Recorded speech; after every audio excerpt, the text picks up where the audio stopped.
Hi, I'm Nikki Lynham from educatingnow.com, and thank you for joining me for my first ever blog. I decided I would try this instead of my usual written blog. And today's topic is information for you as an educator to give to parents about why we are not still teaching math the traditional way. So this comes from the most recent opinion piece written by a CBC reporter on why we need to go back to the traditional math, and it sparks a huge amount of debate amongst people. And the reason I'm addressing it, even though it's from the opinion of someone who has no experience with teaching or curriculum development or math, is because it is an opinion that's shared by many parents. So if you're a parent watching this, that's fantastic. This is for you. If you're a teacher or an EA watching this, then this is information for you to share with parents as well as with students on why we're not doing it the old way still. And, from reading the many comments on her article and the article itself, it shows me that the information that's necessary for people to understand what we're doing isn't actually out there. So I'm going to jump right in here, and I'm going to start with showing you an image, which I think is really useful when talking to parents and explaining why we're changing the way we teach math. So if we look at the traditional way, it really is all about memorization and regurgitation. That's what I call it. And looking at our taxonomy of learning, this is Bloom's taxonomy of learning, you can see that remembering, so that whole piece of memorizing, is the lowest, literally the lowest of all of the thinking skills. So the top three that you see there, analyzing, evaluating, and creating, are higher order thinking skills. The bottom three are lower order thinking skills. And memorizing is the lowest. So if we want to give our students an opportunity, which I do, to develop their higher order thinking skills, then we cannot teach math the old way because we are not giving them any of those opportunities. And just to speak a little bit about careers, so all of the STEM careers, which are the ones that are growing the most and is the sector that's the fastest growing, and STEM stands for science, technology, engineering, and mathematics. All of those careers require these higher order thinking skills. They require way more than just remembering processes and procedures and facts. So if we wanted to prepare our students to enter into these sectors, then we cannot be teaching that old way. We simply wouldn't be preparing them.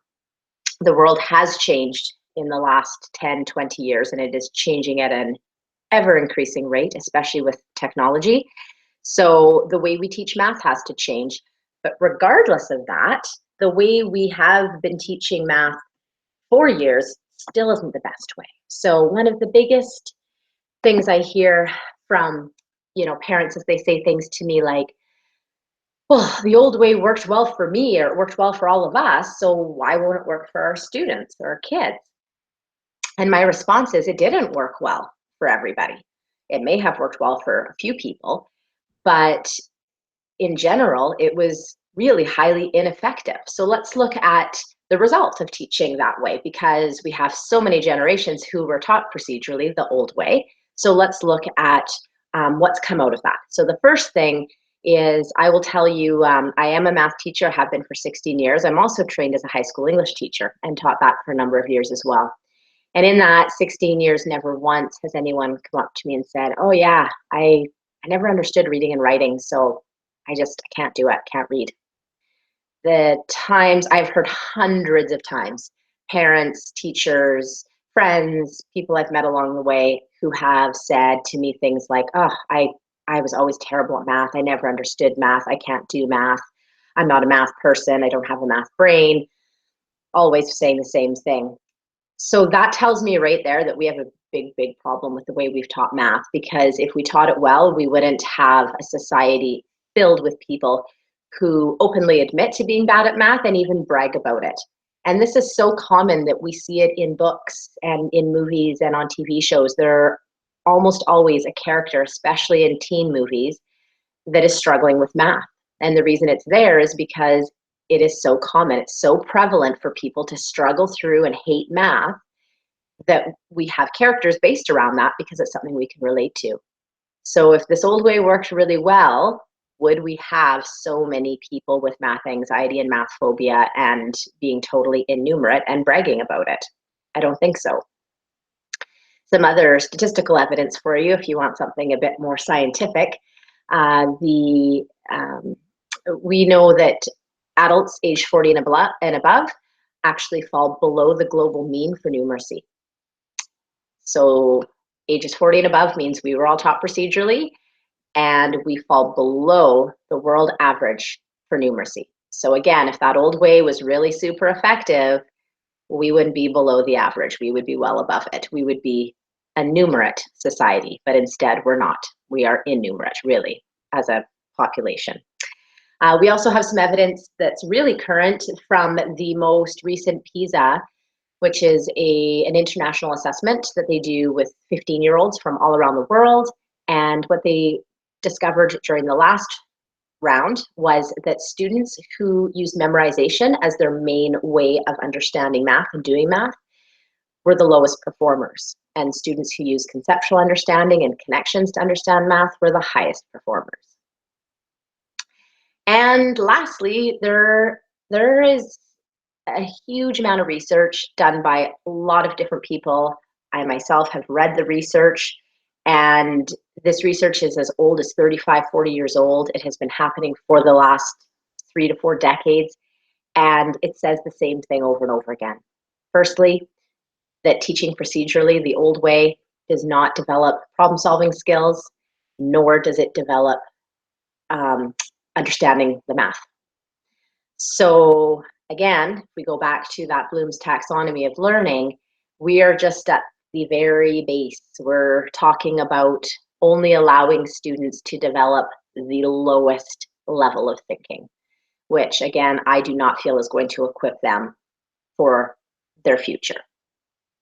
And the other comment I say to parents is they say, you know, it worked really well for me. And I often question, did it really? Are you numerate? Or do you just have all those procedures memorized? Because there's a big difference between being able to do a procedure and actually understanding why it works and how numbers work and being flexible with numbers.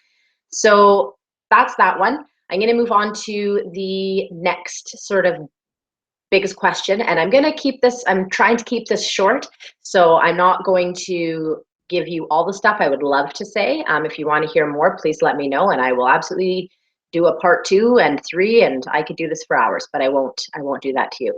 So the next one is when parents say, shouldn't they know their basic facts? And I say they should be fluent. And those aren't the same things. Some people think they are, but they're actually not. So fluency actually comes from understanding properties of numbers and strategies for how to perform operations.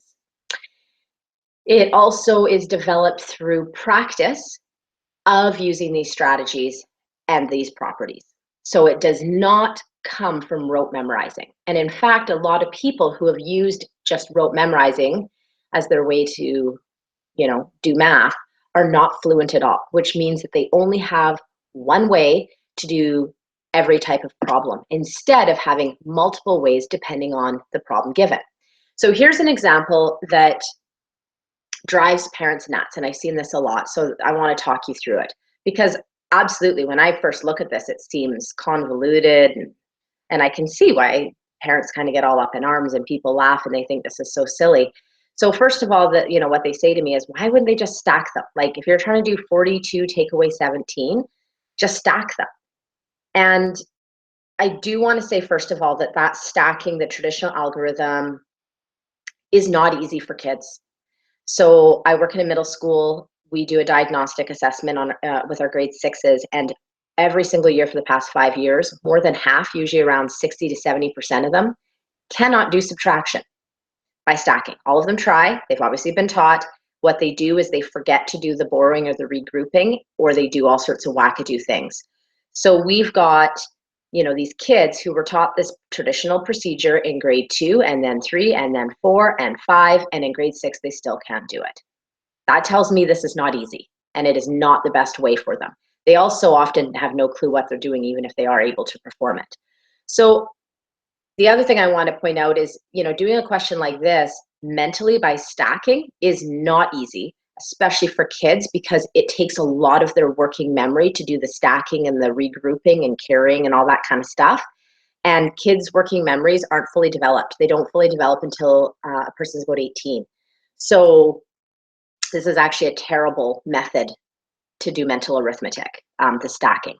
Let's look at, I'm showing you a picture of what I do in my brain to solve a problem like this.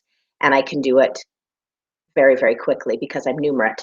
So instead of taking away 17 from 42, which is, not a pleasant number to work with, I changed it to 42 take away 20 because that's easy for me. 42 take away 20 is 22.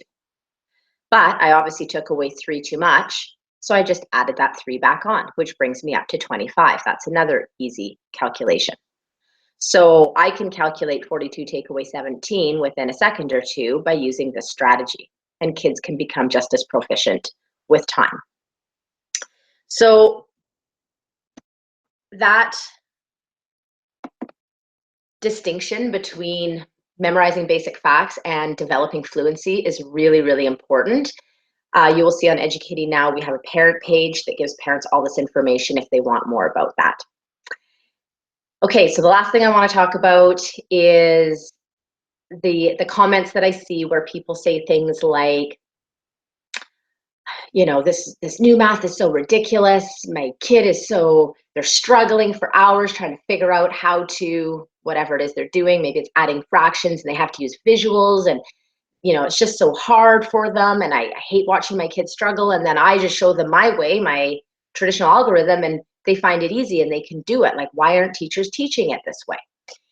So again, just because they can use your procedure that you've given them to get the right answer doesn't mean they understand it, nor does it mean they know what they're doing, which means the chances of them remembering that are slim to none. And I've seen this through my career over and over again. Retention from kids who have been taught procedurally is terrible. As a teacher, we often have to go back 3-4 grade levels because they just don't retain it. And there's a bunch of reasons why that happens. Again, I'm not going to go into it in this vlog, but there's things that need to happen in order for the brain to actually retain learning into its long-term memory.